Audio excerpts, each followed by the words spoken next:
Que se passe-t-il? J'ai entendu des coups de feu. D'accord. À quelle distance était-il de chez vous? Ils étaient juste devant ma maison, et je crois que quelqu'un est mort. Nous avons évoqué que les parents de David auraient été victimes d'une fausse alerte policière pendant l'enquête sur la mort d'une jeune fille retrouvée dans la voiture du chanteur. Mais pour l'instant, nous avons l'enregistrement audio de la personne qui a passé ce faux appel au domicile des parents de David. Nous nous demandons si David est la cible d'un piège ou de harcèlement. Est-ce que cette personne a dissimulé sa voix lors de l'appel? Découvrons-le en invitant un expert audio judiciaire. Bienvenue dans Sidebar, présenté par Law & Crime. Je suis Jesse Weber. D'accord, nous explorons donc un autre aspect étrange et bizarre de toute cette enquête sur la mort de Céleste Rivus Hernandez, âgée de 14 ans. Son corps a été retrouvé dans le coffre d'une voiture à Los Angeles, enregistré au nom du chanteur viral David, 20 ans. Son corps décomposé a été retrouvé dans cette voiture qui a été remorquée jusqu'à une fourrière à Hollywood. Et comme nous l'avons déjà largement couvert, il n'y a eu aucune arrestation. Aucun suspect ou personne d'intérêt n'a été nommé ou identifié. Les forces de l'ordre ont-elles cherché à comprendre ce qui est arrivé à cette jeune fille, ses déplacements et son lien avec David? A-t-elle été tuée ou déposée dans la Tesla après? Combien de temps y est-elle restée? Qui l'a mise là? Voilà les questions. Une question intéressante est apparue. David a-t-il été ciblé?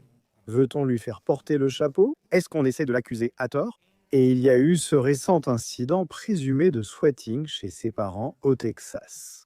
On se demande, est-ce que c'est lié à l'enquête sur Céleste d'une manière ou d'une autre? Eh bien, pour l'instant, nous avons un enregistrement audio important, un appel au 911 à vous faire écouter. Comme déjà mentionné dans un épisode de Sidebar, TMZ a obtenu des images de la caméra corporelle de la police. Ceci remonte à quelques jours après la découverte du corps de Céleste dans la Tesla. Et il se présente au domicile familial de David à Hempstead, au Texas. Donc, nous parlons du 18 septembre. C'est après que Céleste a été identifiée. Maintenant, les policiers du Texas interviennent à ce domicile parce qu'il y a un signalement de coup de feu. Lorsque les policiers arrivent chez les parents de David, les parents semblent choqués, confus, effrayés. Aucune idée de qui ferait ça. Vous savez, appeler la police chez eux pour un faux crime, c'est une affaire sérieuse. C'est une accusation grave. Nous avons une mise à jour. Donc TMZ a publié l'enregistrement audio de cet appel au 911 qui a tout déclenché. Et on dirait un peu que la voix est déformée. Peut-être que quelqu'un utilise un modificateur de voix. Nous allons vous faire écouter l'audio. Nous allons essayer de voir si quelqu'un masque son identité. Ça fait se demander qui aurait pu faire ça. Est-ce que c'est lié à Céleste? Et d'ailleurs, aucune arrestation n'a été faite en lien avec cet appel non plus. Donc, on s'est dit qu'on allait faire quelque chose de différent. D'accord. On s'est dit, pourquoi ne pas faire appel à un analyste audio et vidéo médico-légal pour écouter cet appel? D'accord. Alors, accueillons sur la barre latérale Jennifer Owen, présidente de Owen Services Médico-Légaux. Merci beaucoup d'avoir pris le temps. Très rapidement, expliquez à tout le monde ce que vous faites pour que chacun connaisse votre expertise dans ce domaine. Mon quotidien change car je travaille dans l'audio et la vidéo médico-légaux. Mais en gros, je m'occupe de tout ce qui est enregistré. Et de nos jours, c'est pratiquement tout.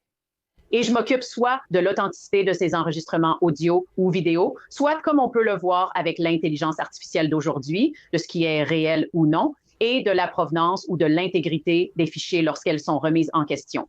C'est ça mon quotidien. Mais je fais aussi de la reconnaissance vocale. Je fais des clarifications sur l'audio et la vidéo. Ça change chaque jour, mais je passe beaucoup de temps à expliquer aux gens ce qui est réel ou non. Tu sais comment j'appelle ça? L'invité parfait pour ce qu'on va faire. Merci Jennifer. Laisse-moi faire vite, je vais passer l'appel en entier et ensuite on va l'analyser. Bureau du shérif du comté, ici Ambre. Allô? Oui, bureau du shérif du comté de Waller.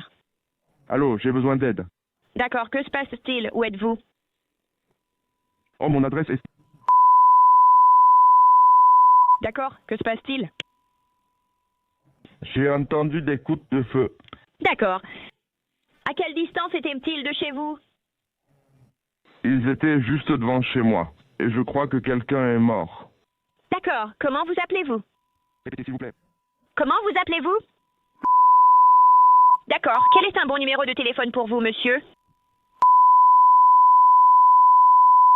D'accord, pourquoi pensez-vous que quelqu'un est décédé? Je viens d'entendre un cri fort et il y a eu des coups de feu. Oh, un cri, d'accord. Après les coups de feu. D'accord, mais vous n'avez rien vu ni entendu d'autre après ça? J'ai entendu un cri. Vous pensez que c'était un cri d'homme ou de femme? On dirait une femme. Une femme? Nous enverrons des agents dans cette direction et je confirme que vous êtes à... Oui, Je vais les envoyer par là, d'accord? d'accord, merci. Je vous en prie. Au revoir. Très bien, Jennifer, commençons. Quelqu'un masque-t-il sa voix lors de cet appel au 911? Absolument. D'accord, comment le sais-tu? Que font-ils pour masquer leur voix? Eh bien, tout d'abord, il suffit d'écouter, que ce soit en tant que personne lambda ou en tant qu'analyste audio-judiciaire, c'est l'intonation robotique. C'est le premier indice tout de suite où tu te dis, attends une seconde, qu'est-ce que j'entends? C'est le vibrato irrégulier, c'est l'intonation. Et puis tu te dis, ah bien, tu sais, ça pourrait être la façon dont ça aurait été enregistré parce qu'il y a aussi beaucoup de problèmes d'enregistrement quand on arrive à quelque chose comme ça. En écoutant, tu te dis, attends, c'est un signal d'alerte, il faut creuser davantage. Et c'est là que tu viens me voir et que tu dis, hé Jeanne, tu sais, tu peux jeter un œil à ça. Avec quoi est-ce qu'on a affaire ici? S'agit-il de signes de manipulation, de distorsion harmonique ou simplement d'un problème d'enregistrement? Et je réfléchis en dehors des sentiers battus. Donc j'écoute et il y a un décalage par rapport à ce qu'on entend habituellement quand on parle avec quelqu'un, même sur une mauvaise ligne ou un mauvais enregistrement.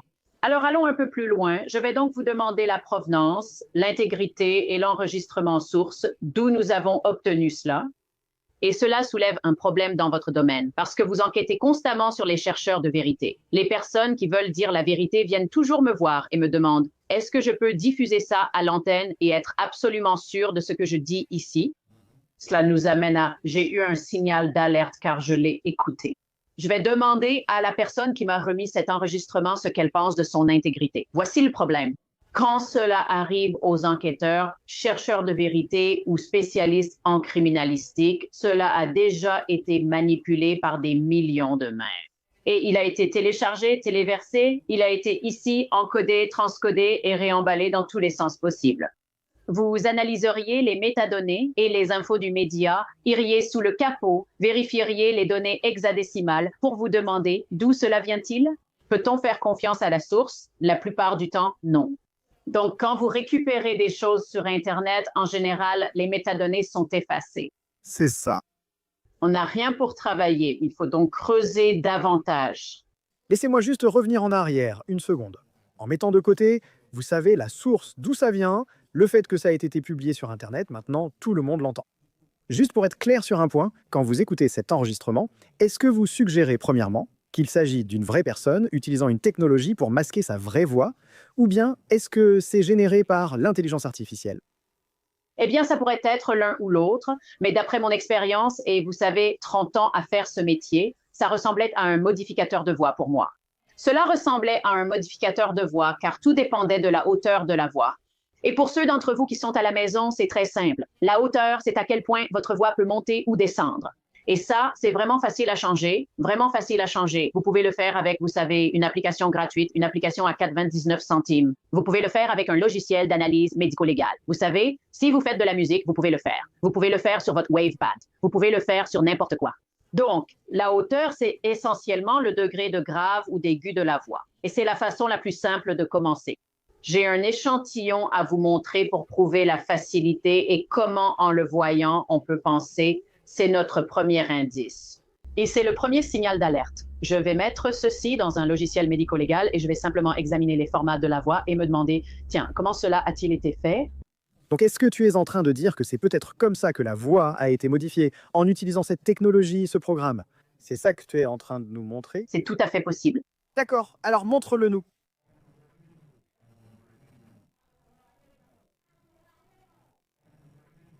D'accord. Donc Jennifer, il y a une possibilité que quelqu'un utilise une technologie pour masquer sa voix, n'est-ce pas? C'est exact. Oui. Et comment est-ce que je vois ça quand je le mets dans le logiciel, d'accord? En le regardant, la première chose que j'ai faite a été de prendre une petite phrase de l'enregistrement que tu m'as envoyé. Et ensuite, à la suite de ça, j'ai changé la hauteur 4 fois d'affilée, puis j'ai baissé la hauteur de 10. Ensuite, je l'ai encore baissé de 10 et puis je l'ai remonté jusqu'à atteindre ce que serait un niveau féminin. Donc, tu parles de 4 sections différentes que tu peux voir visuellement parce que je voulais te montrer à quel point c'est facile. C'est ça. Tu pourrais faire ça dans une application. Tu peux faire ça n'importe où. Donc, en gros, tout ce que tu fais, c'est changer la hauteur du son, du plus aigu au plus grave. Et on peut passer de masculin. On pourrait passer, de Luther Vandross jusqu'à Mariah Carey en appuyant simplement sur un bouton. Autrement dit, même si l'opérateur du 911 parle de cette personne comme d'un homme, d'un monsieur, n'est-ce pas, etc., cela pourrait être une femme. Oui, tout à fait. Ici, ils ont modifié leur voix et baissé la tonalité pour imiter un homme. Donc, cela pourrait être n'importe qui. Comment identifier leur technologie? Vous avez mentionné des applications gratuites. Existe-t-il un moyen de dire « je sais de quelle technologie il s'agit » ou l'acheter et qui pourrait l'avoir, par exemple, en consultant l'historique des achats? Ou bien est-ce que je vais trop loin dans mes réflexions? Non, tu ne vas pas trop loin dans tes réflexions. Comme je l'ai dit, tout revient à la source. Et puisque cela a été partout, regarder sous le capot ne va pas nous donner cette information. En observant le spectrogramme et grâce à nos astuces d'analystes audio-judiciaires, par exemple l'espacement régulier des harmoniques ou la ligne droite des harmoniques non modifiées, quand tu vas voir ça visuellement, ça va être flou. On appelle ça écrasé.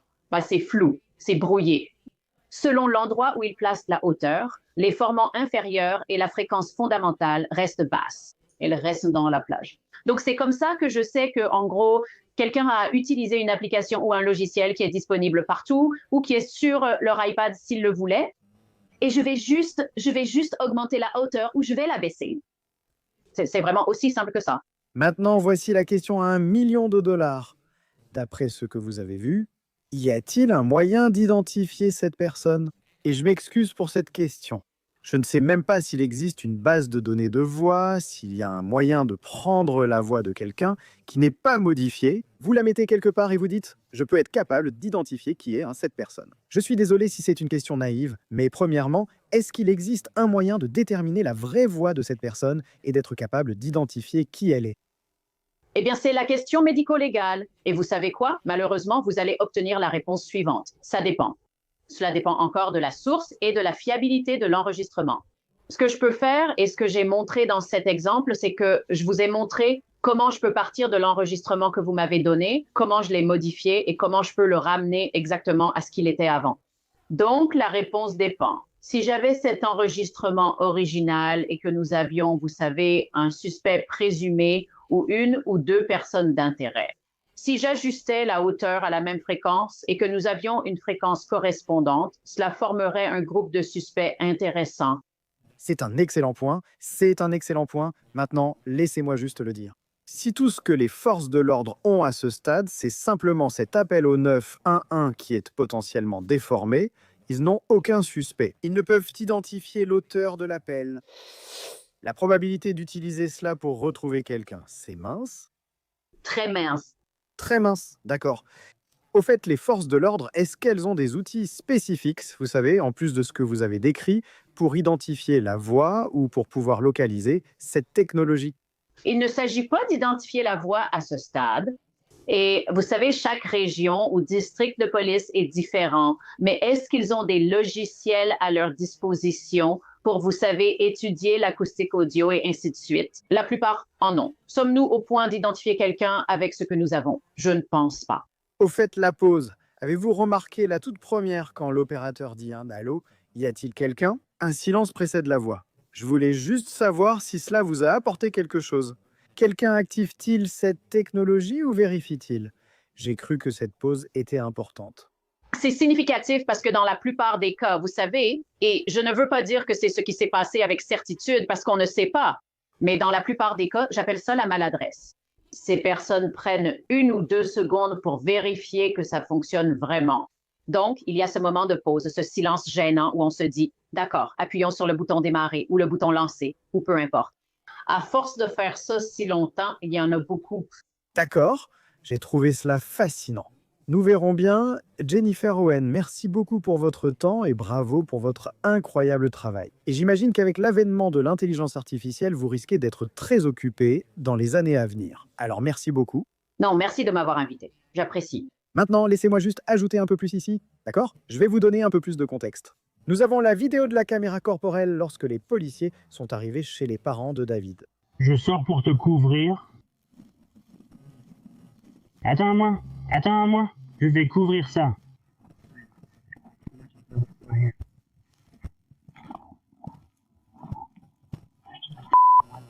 Tiens, frappe à la porte.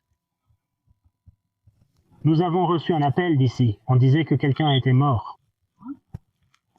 Est-ce qu'il y a quelqu'un d'autre qui vit sur cette propriété? C'est votre adresse? Quelle est votre adresse?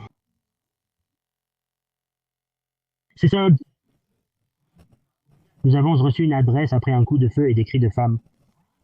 Je suis sérieux. C'est pour ça qu'on est monté ici comme ça, parce que j'ai parlé à l'appelant. La personne à qui il parlait a dit qu'il y avait quelqu'un de mort.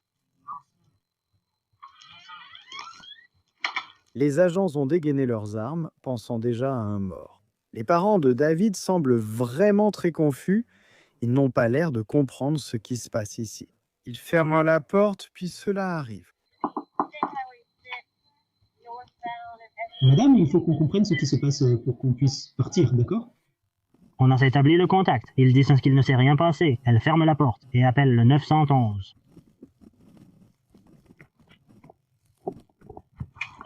Nous n'avons pas reçu d'appel. Je pense qu'elle va être en train de le faire. Allez-y et appelez-les si vous voulez vérifier. D'accord. Très bien, elle vous appelle maintenant. Il s'est passé encore plus de choses. Pouvez-vous répéter? Il y a du trafic. Ce n'est pas normal, je ne peux pas. À l'adresse de la route, il s'inquiéterait pour quelqu'un d'autre. Il a dit, vraiment? Tu vois ce que je veux dire? Ils essaieraient d'aider. Désolé, mon pote. Quelqu'un a appelé. Il y avait une personne qui... Ils ont appelé eux-mêmes. Genre, hey, il y a quelqu'un de mort. Quelqu'un est mort. C'est pour ça qu'on doit faire attention. Tu vois ce que je veux dire? On n'essaie pas de vous faire peur, juste. Et si la maison était vraiment loin de la route? Tu as juste ouvert le portail et tu es entré? Oui, madame, je remettrai le portail comme vous. Je pense que c'est... Oui, quand ils disent que quelqu'un est mort, sa vie compte plus. Je n'ai pas abîmé votre portail, je l'ai seulement ouvert.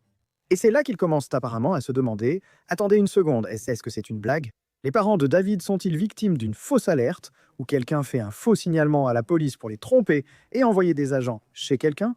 Nous allons voir ce qui se passe ensuite. Ce n'est pas sur leur téléphone.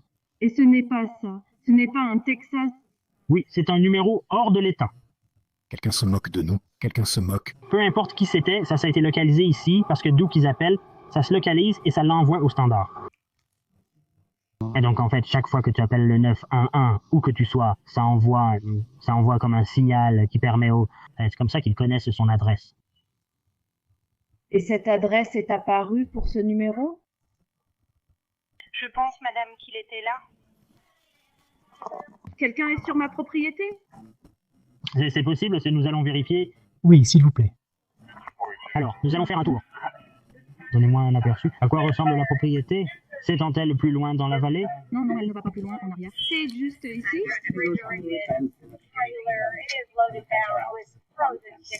Nous allons vérifier ensemble, puis partir. D'accord. Donc c'était une fausse alerte? Tu vois, je n'aime pas ce genre de choses. Mais si j'ai vraiment une urgence, alors... D'accord. Merci, madame. Désolée. Si jamais tu as une urgence, nous serons là. D'accord. Nous allons venir ici. Oui. Merci, messieurs. Quelqu'un se moque de nous. Oui, c'est très effrayant, c'est très effrayant. Et vous pouvez voir la mère de David se demander si quelqu'un est toujours sur la propriété. On ignore si David était chez lui au moment des faits, mais TMZ rapporte que la police est restée 22 minutes sur place, peut-être pour vérifier une présence. Cela pourrait encore être un cas de swatting. Y a-t-il un lien avec Céleste? Je vais vous dire, une chose que je me demande, c'est s'il existe une théorie selon laquelle David a été piégé, n'est-ce pas? Un corps retrouvé dans sa voiture. Est-ce ça? Vous savez quoi? J'ai demandé à Colin Schmidt, ancien agent du FBI. Le moment et les circonstances de cette affaire sont étranges. Non parmi tous les moments où cela aurait pu arriver, alors que le corps est découvert dans sa voiture, après qu'elle ait été identifiée, qu'il y ait un potentiel incident de swatting où quelqu'un appelle le 911 avec une fausse allégation, un faux crime concernant leur propriété, parmi toutes les personnes, à ce moment précis, c'est étrange. Eh bien, c'est étrange, mais ça ne me surprend pas forcément parce que cette affaire prend une importance nationale en termes d'attention du public. Et il y a des personnes mal intentionnées qui savent comment nuire à quelqu'un en utilisant le swatting. Donc, quelqu'un a appelé le 911 là-bas. Ils ont trouvé l'adresse en ligne et ont essentiellement inventé une histoire pour que la police s'y rende. Et puis, ils sont entrés. Heureusement, la police a été très professionnelle et a pu comprendre immédiatement qu'il s'agissait d'un incident de swatting et non d'un appel légitime. Qu'as-tu pensé de la caméra corporelle? Je crois que la caméra corporelle a terrifié les parents. Vous savez, les forces de l'ordre sont venues à leur porte, armes dégainées. Ils ont eu une réaction raisonnable que j'aurais moi-même eue, même après 28 ans dans les forces de l'ordre. C'est vraiment ça, la nature insidieuse du swatting. Vous mettez les gens en danger, car si ses parents étaient venus armés ou avaient résisté, les forces de l'ordre auraient dû se défendre et cela aurait pu être catastrophique. Voici ce que je pense sur la façon dont cela pourrait être lié. Et je suis curieux d'avoir votre avis là-dessus. Je trouve étrange que le corps de Céleste ait été retrouvé dans une voiture au nom de David, garée dans une rue publique à Los Angeles. Et les rapports indiquent que cette voiture était restée là pendant des semaines, qu'elle a reçu une contravention, qu'elle a été remorquée, qu'elle a été mise en fourrière. Son corps était décomposé. Donc, si nous supposons que son corps est resté dans cette voiture pendant un certain temps, nous ne savons pas exactement quand il a été déposé, mais en supposant qu'il était dans cette voiture aussi longtemps que la voiture était garée là. Cela me fait réfléchir et nous avons vu des théories en ligne. Est-il plus probable que quelqu'un ait délibérément, intentionnellement mis ce corps-là pour s'assurer qu'il soit retrouvé, pour s'assurer qu'il soit relié à David, plutôt que l'idée que le corps était dehors et qu'il a été retrouvé avant que le coupable ait eu le temps de s'en débarrasser?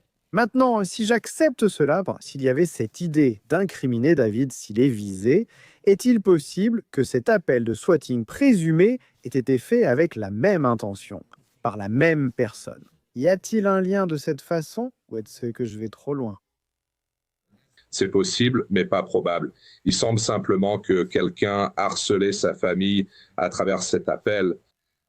Pour revenir à la voiture, tu as tout à fait raison. Leur voiture revient directement à lui. Les forces de l'ordre doivent prendre du recul. Et je pose toujours cette question captivante, ou sinon l'autre question, tu sais, la question alternative. Est-ce qu'il a été piégé? Qu'est-ce qui se passe ici? Est-ce que quelqu'un est vraiment assez stupide pour prendre une voiture immatriculée à son nom, tuer quelqu'un, mettre le corps dedans, puis laisser la voiture là pendant plusieurs semaines? C'est pour ça que ça donne du crédit à la théorie du coup monté. Mais au final, les forces de l'ordre vont rassembler tous les faits.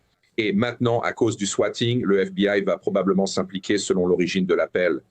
Les forces de l'ordre obtiendront sûrement bientôt toutes les réponses. D'accord, pendant que nous gérons cela, laissez-moi faire un dernier point sur Céleste Rivas Hernandez. Elle a été inhumée au cimetière et funérarium Reine du Ciel à Roland Heights, Californie. Une cérémonie funéraire a eu lieu le 6 octobre, en présence de la famille. Rien n'indique que David était présent d'une quelconque manière. Mais cela ramène un peu l'attention sur la victime dans toute cette histoire. Et encore une fois, on va essayer de comprendre ce qui lui est arrivé. C'est tout ce que nous avons pour vous pour l'instant ici sur Sidebar. Merci beaucoup à tous de nous avoir rejoints. N'oubliez pas de vous abonner sur YouTube, Apple Podcasts, Spotify ou où vous écoutez vos podcasts et de me suivre sur X ou Instagram. Je suis Jesse Weber, je vous parlerai la prochaine fois.